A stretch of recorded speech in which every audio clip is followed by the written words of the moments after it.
Och hjärtligt välkomna till Högsta växeln. Mitt namn är Andreas Bergman och jag befinner mig här med världens snabbaste framhjulsdrivna bil, nämligen Renault Megane RS Trophy R. Och den viktiga delen i namnet är just R-et. Och det som särskiljer just den här modellen från en helt vanlig Renault Megane RS Trophy är ett gäng stickers, för vem vill inte ha stickers på en Renault för 600 000 kronor, röda fälgar och en massa onödiga bitar som är bortplockade. Resultatet är en 130 kilo lättare bil som går som ett skollat troll runt Nürburgring Spa och ett gäng andra imponerande banor där den har satt rekord för framhjulsdrivna bilklassen.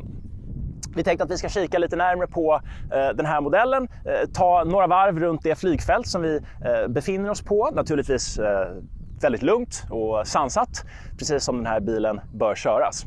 Men häng med!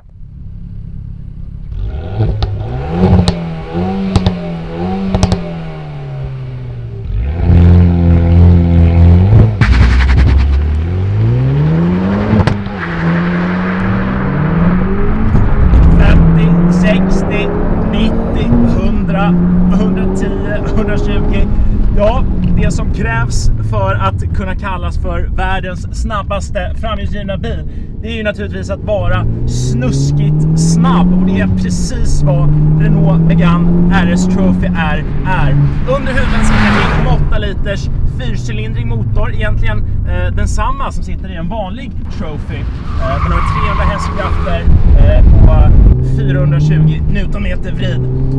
Men det som skiljer bilen är ju som sagt den stora viktnedgången, och det ger dramatiska effekter. Så dramatiska effekter. Den här bilen är rå på så många plan.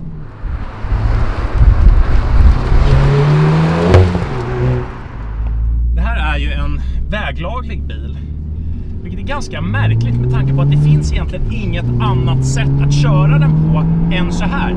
Det är fysiskt omöjligt. Blir du stoppad av polisen i en Trophy R, då är det bara att säga: länsman, ta en tur själv, så kommer du förstå varför jag körde 189 km i timmen på Essingeleden. Det går inte att köra den här bilen lugnt. Det är all or nothing som gäller.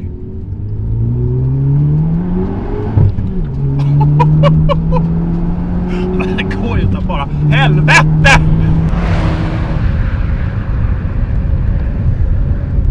Så här, hur är det då att köra satan i denna bil? Jo, ratten rycker. Bilen är naturligtvis framhjulsdriven, frontdiffen är relativt sofistikerad, men man måste ändå tampas ganska rejält. Det här är ju naturligtvis inte en bil som man vill leva med på daglig basis, för att den är fruktansvärt obekväm.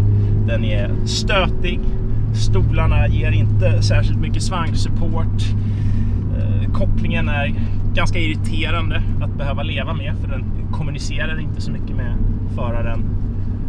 Men det är ju inte det den här bilen är till för. Den här bilen ska du köra skiten ur, och när du vill köra skiten ur den här bilen så är den helt otroligt bra på det. Den har ett syfte, och det är den helt fenomenalt bra på. Så bra så att man knappt tror att det är möjligt alltså. Åh, herregud vad jag vill ha en.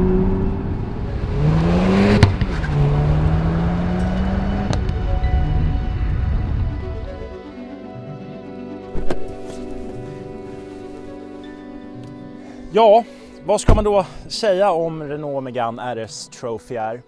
Å ena sidan är en Renault för 600 000 kronor som är lika lätt att leva med i vardagen som en Boa Constrictor.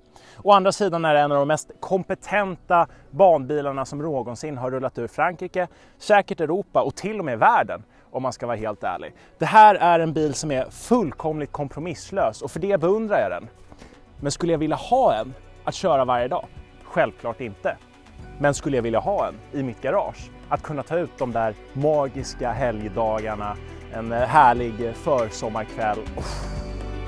Absolut. Och nu får ni ursäkta mig. Jag måste nämligen ut och köra den här lite mer. Vi ses!